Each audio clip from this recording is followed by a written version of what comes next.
요한복음 2장 1절부터 11절 말씀 주보의 새 번역으로 나와 있습니다. 1절부터 11절 말씀을 한 절씩 교독을 하겠습니다. 제가 먼저 1절을 봉독합니다.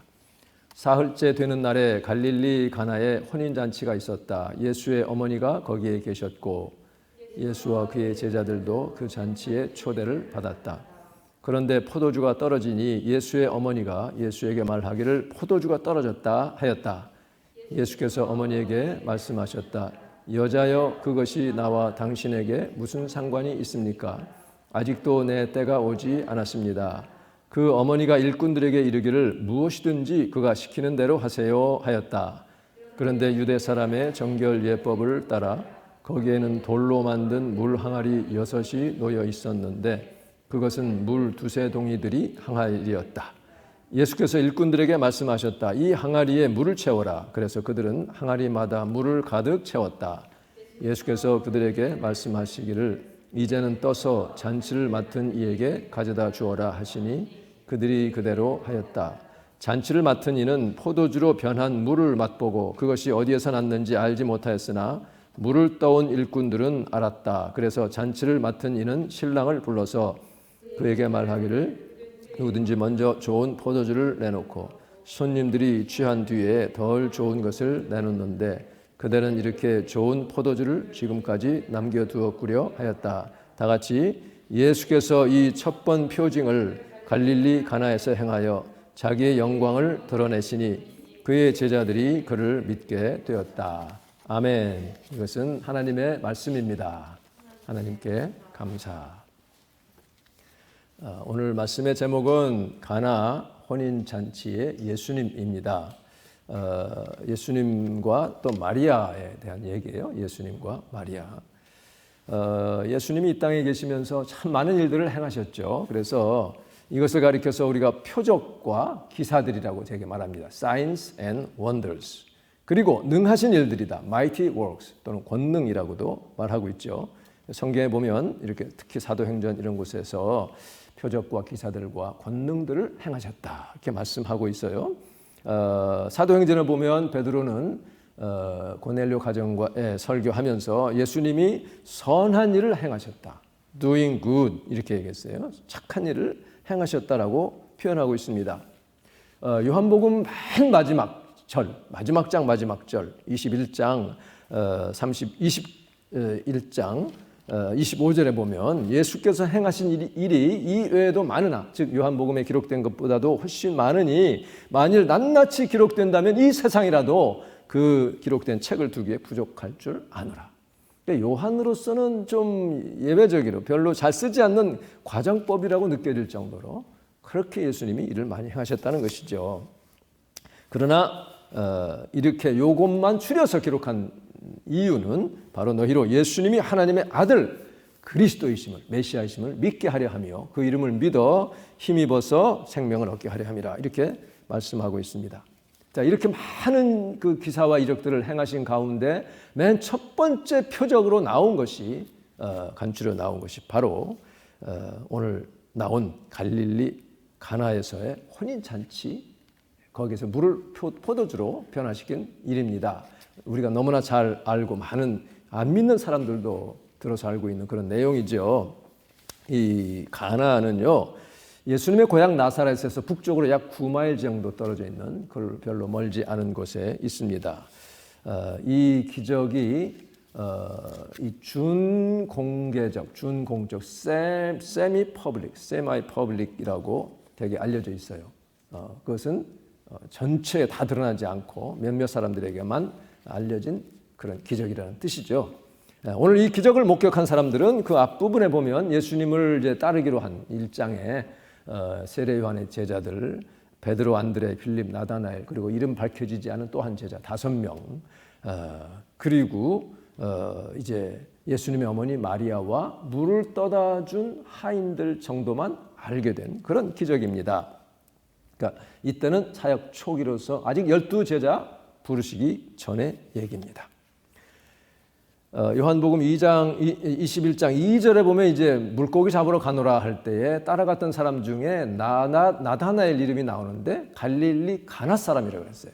그러니까 이 나다나엘이 갈릴리 가나 사람이니 예수님도 같이 또 다른 제자들도 초청한 것으로 우리가 볼 수가 있고, 예수님의 어머니도 초청받아서 음식 담당 어느 정도 한 거를 보면, 예수님이 제자를 불러서 이렇게 이제 훈련시키고 할 때에 어디 은둔해서 뭐 산에 가가지고 그렇게 하신 것이 아니라는 것을 알 수 있죠. 그 지역 공동체의 삶에 참여하면서 정말 그들의 애환에 같이 기뻐하고 슬퍼했던 것을 알 수가 있습니다.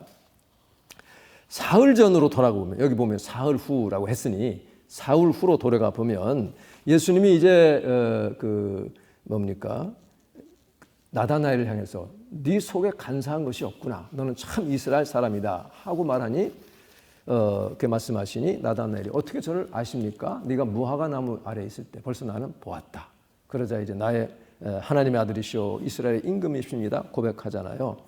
그때 예수님이 내가 너를 좀 멀리 육안으로 볼 수 없는 곳에서 보았다 하니 나를 믿느냐? 이보다 더 큰 일을 보리라 그랬거든요. 근데 바로 사흘 후에 지금 더 큰 일을 나다나엘이 목격하게 된 것입니다. 그런데 이 갈릴리 가나의 이 기적의 사건은요, 예수님의 그 생애와 사역에 있어서 하나의 전환점이 됐어요. 터닝 포인트가 됐습니다. 이제는 가정을 떠나서 독자적인 생애, 공적인 생애를 선언하는 그런 시점으로 요한이 소개하고 있어요. 근데 우리가 여기서 이 본문을 읽으면서 선뜻 이해가 잘 안 되는 상황들을 계속 만나게 됩니다. 그래서 우리의 주목이 필요합니다. 특히 오늘 주목하고자 하는 것은 그 예수님의 그 거절하는 듯한 말씀과 마리아의 그 대응과 또 예수님의 행동, 이런 것을 우리가 보기를 원하여요. 자, 첫 번째는 여자여, 나와 무슨 상관이 있습니까? 참 아주 냉정하게 보이는 그런 얘기를 하죠.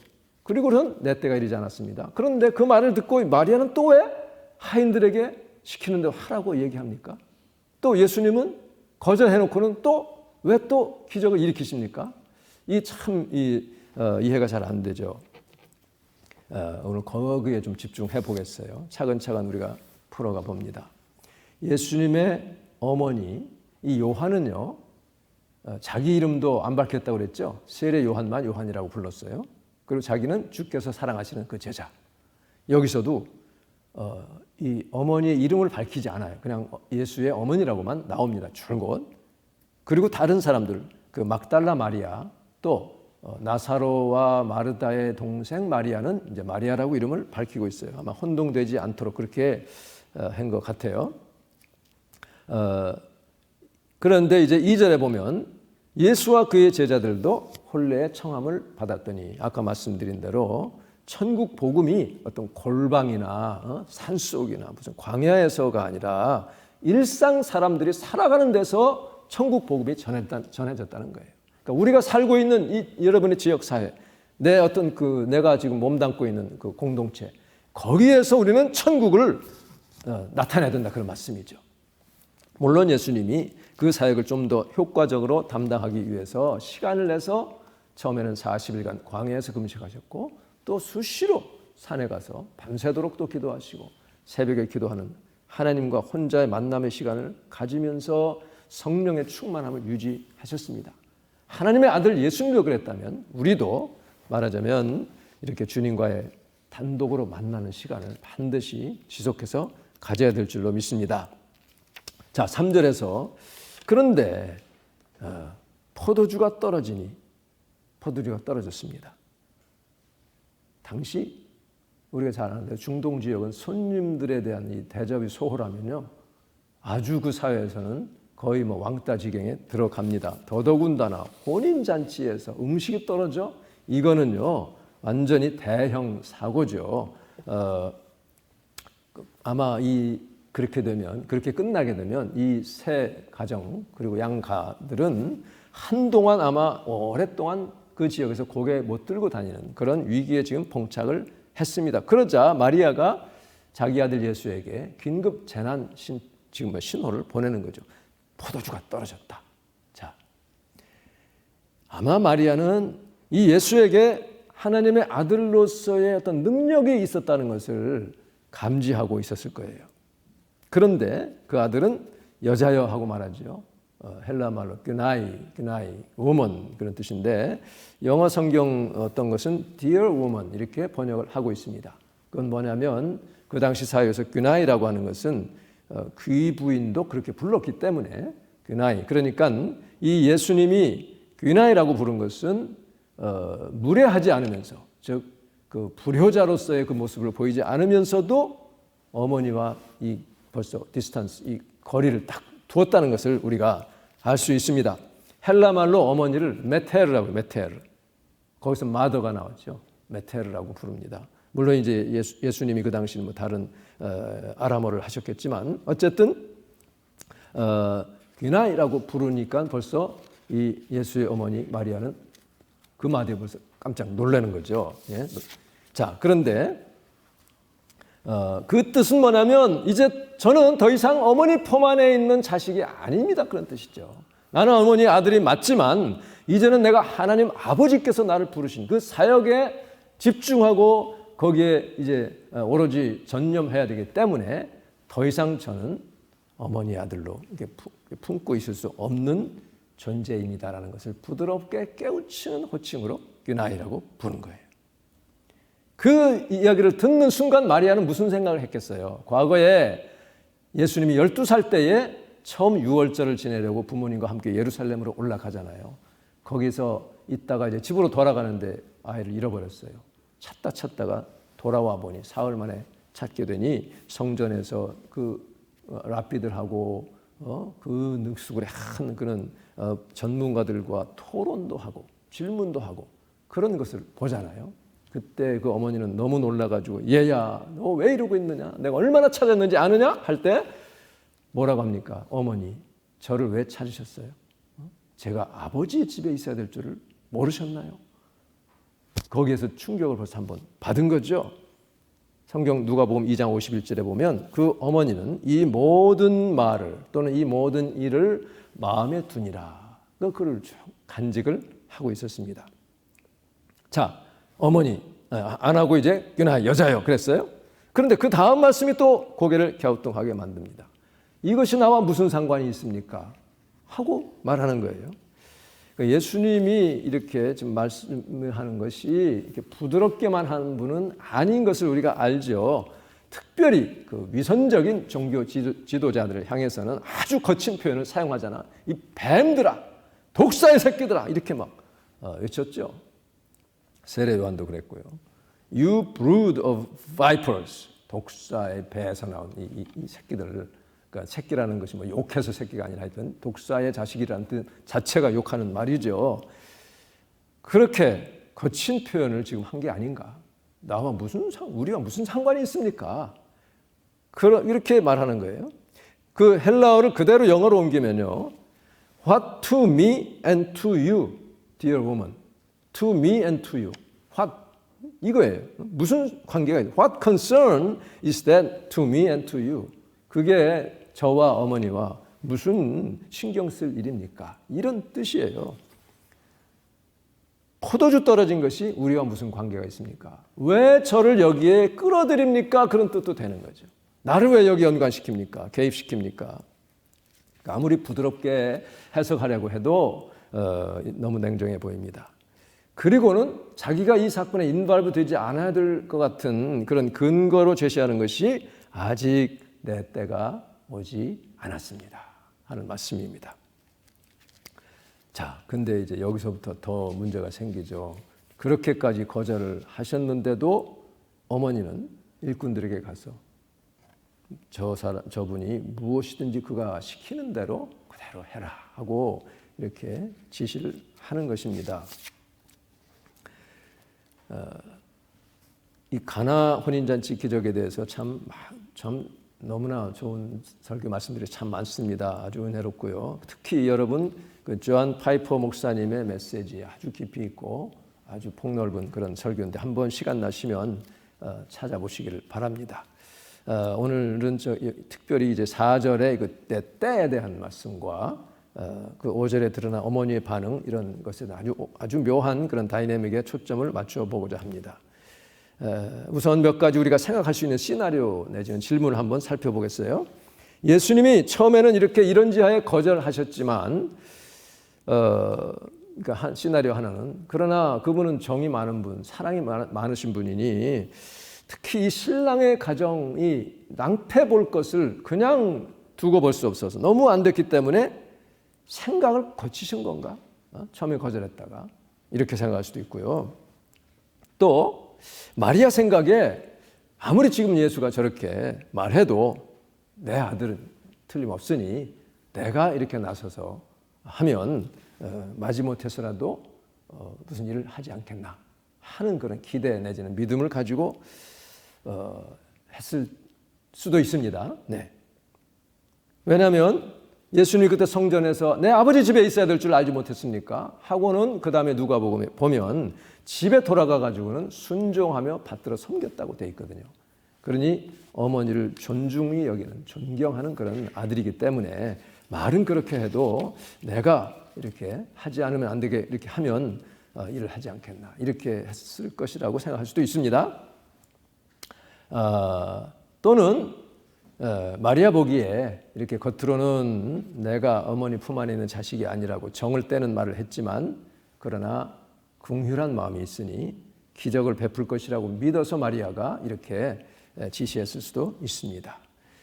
예수님은 정말 나는 마음이 온유하고 겸손하다 하셨고 환자들을 보면 긍휼히 여기는 마음 때문에 어떤 나병 환자도 막 손을 대시면서 고치고 그러셨잖아요.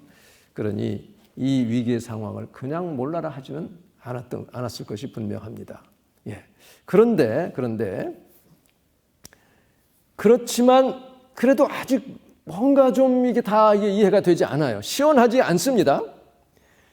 여자여, 존경이 담겼지만 이제는 혈육의 한계를 넘어서 하나님의 뜻이 제일 앞서기 때문에 이제 어머니와의 나와의 그 관계, 다이내믹도 이제 변화되어야 한다는 것을 일깨우는 말을 하셨죠. 그러면서 이제 이 모자 관계의 역학, 나와 당신과 무슨 상관이 있습니까? 이것을 또 업그레이드가 되어야 되고 뭔가 변천이 되어야 된다는 것을 알리는 말을 합니다.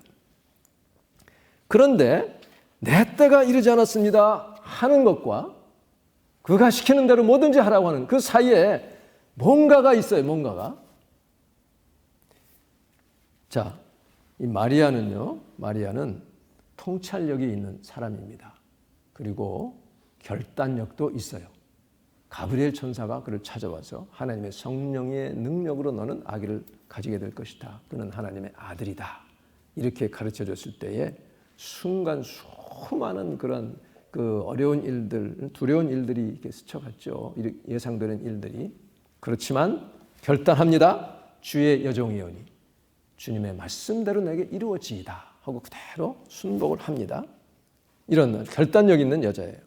또 직관적인 이해가 있죠. 특별히 자기 아들을 이 뱃속에 10달 동안이나 데리고 있었고 그러니 이 아들을 잘 알고 있죠. 직관적인 이해. 그리고 무엇보다도요. 이 아이를 낳고 40일 됐을 때 정결 예식을 행하러 예루살렘에 이제 가잖아요. 갔을 때에 시므온이라고 하는 이스라엘의 위로를 기다리던 그 사람이 그 나이 많은 분이 와가지고 아이를 품에 안고 축복하더니 마리아에게 한 말이 있습니다. 이 아기는 이스라엘 가운데 많은 사람을 넘어지게도 할 것이요 일어서게도 할 것이며 비난받는 표적이 될 것이다. 그렇게 말해요. 그러면서 마리아를 향해서 칼이 내 마음을 찌르게 할 것이다. 이렇게 말합니다. 그래서 많은 사람의 마음속 생각이 드러나게 될 것이다. 이렇게 예언을 하는 장면이 나옵니다. 이 말들을 마리아가 잊었을 리가 없습니다. 내 때가 아직 이르지 않았습니다.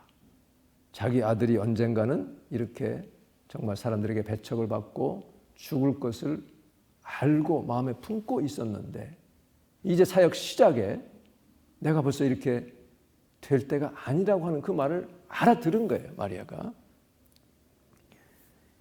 예수님이 입으로 말하지 않은 내용을 마리아가 지금 파악하고 있었다는 것이죠. 지혜롭고 통찰력이 있었고 직관력이 있었기 때문에 알아차린 것입니다.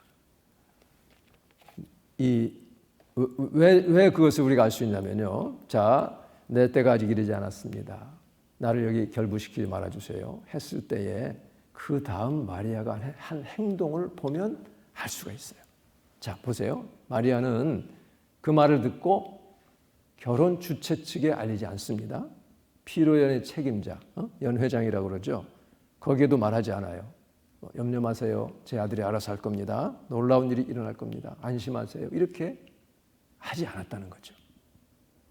대신 가장 직접적으로 이제 그 포도주를 떠가야 될 그 하인들을 조용히 불러가지고 지시를 하는 거예요. 저분이 뭔가를 할 텐데 시키는 대로만 하라는 것이죠. 예수님이 그 때에 대해서 여러 군데서 말씀하고 있죠. 요한복음에 보면 요한복음 7장 30절에 보면 그들이 당국자들이 예수를 잡고자 하나 손을 대는 자가 없었으니 이는 그의 때가 아직 이르지 아니하였음이로라. 요한의 나라는 때라고 하는 것이 나오죠.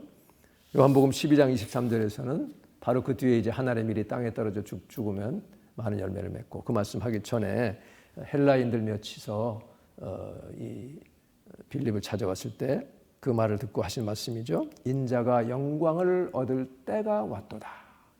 영광을 얻을 때라고 말씀하고 있어요. 그리고 17장 1절 예수님이 기도하실 때에 눈을 들어 하늘을 우러러 이르시되 아버지여 때가 이르렀사오니 아들을 영화롭게 하사 아들로 하여금 아버지를 영화롭게 하게 하옵소서 이렇게 얘기를 합니다. 그러니까 예수님이 말씀한 이 때는 바로 예수님이 영광 받으시는 때인데 그 영광은 부활과 승천이죠. 하나님 우편에 영광의 자리에 앉는 것입니다. 그런데 그 영광을 얻기 위해서는 먼저 십자가를 지셔야 되는 거죠. 그러니까 예수님의 그 영광의 때는 십자가의 고난으로부터 시작되는 한 묶음이에요.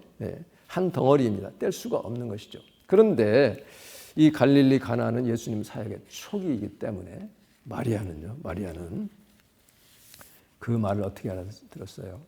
내 신분이 지금 갑자기 노출되면 안 됩니다 하는 것으로 지금 알아들은 거예요. 그래서 마리아는요, 귀로는 나를 결부시키지 마세요. 아직 내가 때가 아닙니다 라고 귀로는 듣고 마음으로는요, 이것은 제가 알아서 할 일입니다. 어머니와 내가 결부될 일이 아니에요. 주도권은 제가 있고 제가 해결할 텐데 그 대신 사람들에게 광고하지는 말아주세요 라고 깨달은 거예요. 그러니까는 왜 나를 여기 결부시킵니까? 여자요? 내 때가 이르지 않았습니다. 그 말을 들었을 때 마리아는 이제는 내 아들이 아니고 내가 시킨다고 하는 게 아니라 예수님이 하나님의 아들로서 주도권을 가지고 하나님 일을 하실 것이니 나는 여기 인발되어서는 안 되겠다 하는 것이고 그 대신 조용히 해야 되겠다 하고 알아들은 것입니다. 바로 이 예수님의 대화 중에 예수님이 입으로 말하지 않은 그 심층의 뜻을 깨닫는 지혜가 마리아에게 있었어요. 우리에게도 그러한 지혜가 필요합니다. 야고보서 1장 5절에 너희에게 지혜가 부족하거든 모든 사람에게 후히 주시고 꾸짖지 아니하시는 하나님께 구하라. 그러면 주시리라 그랬습니다. 여러분, 이 지혜에 있어서는 세상 사람들은 세상 사회는 우리보다 훨씬 똑똑합니다. 정치가들도 그런 대화법을 많이 사용하죠. 이렇게 직접 말하지 않고 변죽만 울려주면 밑에 사람들은 알아듣고 알아서 다 행동하잖아요. 이렇게 세상의 아들들은 세상 사회에서 빛의 아들들보다 더 명민하고 똑똑하고 클레버하지만 그러나 하나님 나라의 일은 하나님의 자녀들이 이 세상 사람들보다 더 지혜로워야 됩니다. 성령의 지혜를 받을 수 있기를 바랍니다. 그래서 그 사람들보다 앞서서 우리가 이 모든 일들을 지혜롭게 처리할 수 있는 하늘의 지혜를 받을 수 있기를 바랍니다. 주님, 나에게도 이런 성령의 지혜를 허락하여 주시옵소서. 그래서 예언 사역하시는 분들 있죠. 하나님의 말씀을 받아서 이렇게 전할 때에 그 사람에게 하나님 말씀이 임했을 때에요. 격려하면서 칭찬하는 말을 해요. 하는데 입으로 말은 하지 않지만 그 칭찬과 격려 속에 그에 대한 무언가를 깨닫게 하고 꾸짖기도 하는 그런 말이 다 들어있습니다. 이게 성령의 역사고 예언의 영의 역사입니다. 뭐 이 가벼운 책명을 깨고 그렇죠. 너무나 심하게 이렇게 악에 빠져 있으면 물론 그렇게 하면 안 되겠지만요. 그러면 그 말을 받는 사람은 벌써 알아들어요. 압니다. 야, 이렇게 나를 인정해 주시고 내가 지금 막 두렵고 죄 가운데 참 많이 마음에 부담되어 있는데 격려해 주시니까 이 부드러우면서도 뭔가 나를 격려하는데 그 영은 이미 컨빅션이 온 거예요. 성령의 어떤 그 나에 대한 그 죄의 깨달음이 온 것입니다. 그러니 감사와 회개의 눈물이 나는 거예요. 이것이 성령의 역사입니다. 그래서요, 고린도전서 14장 3절에 보면 예언하는 자는 사람에게 말하여 덕을 세우며 권면하며 위로하는 것이다 그랬어요. 빌드업하고요. 그 다음에 encourage하고 comfort 한다고 이렇게 돼 있는데, 또는 이제 consoling 한다고 그랬는데요. 두 번째 이 권면한다는 그 단어가 사실은 encouraging도 되지만 urging on, 뭡니까? Tree of Life 버전에서 그렇게 말하고 있어요. urging on. exaltment라고, exalting이라고도 되어 있고요. 그게 뭐냐면 권면하며 촉구하는 뜻이 있어요. 그러니까 그 예언할 때에 약간 게을렀다든지 뭐 이렇게 잘못된 길로 가고 할 때 바른 길로 갈 수 있도록 이렇게 인커리지 하면서도 뭔가 urge하는, 촉구하는 그런 내용이 바로 예언 중에 있다는 말씀입니다. 그러니까 넌지시 나의 잘못을 깨닫게 하는 말씀이 영으로 들어오게 돼 있어요. 성령께서. 내가 그걸 직접 말을 하지 않아도, 내가 결단하고 하지 못하고 있을 때도 성령께서 말씀하시면 이제 바로 이게 그 말씀이구나 하고, 그 사랑과 그 주님의 놀라운 뜻에 내가 마음이 녹아져가지고 회개의 눈물이 터지게 돼 있습니다. 이러한 성령의 은혜와 지혜가 주의 말씀을 읽는 가운데 우리에게 나타나길 바랍니다. 저희들에게 포도주가 없다. 여자야 무슨 상관이 있습니까? 내 때가 이르지 않았습니다. 마리아가 알아들은 것처럼 이 가나 혼인잔치의 기적은 다른 복음서에서는 나오지 않죠. 그것은 그만큼 이 기적이 조용히 몇 사람들에게만 일어났다는 것을 의미하기도 합니다. 예수님은 이 표적을 통해 자신의 영광을 드러내셨다고 그랬습니다. 말씀이 육신이 되어 우리 가운데 거하심에 우리가 그의 영광을 보니 아버지의 독생자의 영광이요, 은혜와 진리가 충만하더라 그랬어요. 이 은혜와 진리에 대해서는 다음 기회에 말씀을 나누겠고, 물을 변하여 포도주가 되게 하시니 전에 나왔던 포도주와는 비교할 수 없는 정말 그 맛있는 포도주가 됐죠. 우리의 삶도 그렇게 날이 갈수록 더 깊은 맛이 나는 예수 그리스도의 신의 성품에 참여하는 자의 그 성품의 맛을 낼 수 있는 복된 저와 여러분 될 수 있기를 주님의 이름으로 축원합니다. 기도하겠습니다. 이 말씀을 생각하면서 주님, 나에게도 이런 영의 지혜를 허락하여 주시옵소서 기도하시고, 영적인 갱신으로 영적인 돌파가 있기를 위해서 기도하시기 바랍니다. 이 중보 기도 제목들을 보시고 기도하겠습니다. 우리 다 같이 할렐루야 하시고 합심하여 통성으로 기도하겠습니다. 할렐루야. 전능하신 아버지, 은혜를 진심으로 감사합니다. 갈릴리 가나에서 우리 주 예수님께서 첫 번째 표적을 행하심으로 그가 하나님의 아들이심을 나타내신 것, 아버지, 이 사건을 통하여 저희들에게 성령의 지혜를 내려주시기를 간절히 원합니다. 아버지, 하나님의 말씀을 대할 때에 우리의 영이 열려지게 하시고 우리가 깨닫는 귀한 아버지 은혜가 있게 도와주시옵소서. 사랑하시는 아버지 하나님, 세상에서 참 얻을 수 없는 그 지혜를 주의 말씀을 통하여 성령의 은혜로 우리에게 내려주시기를 간절히 원합니다.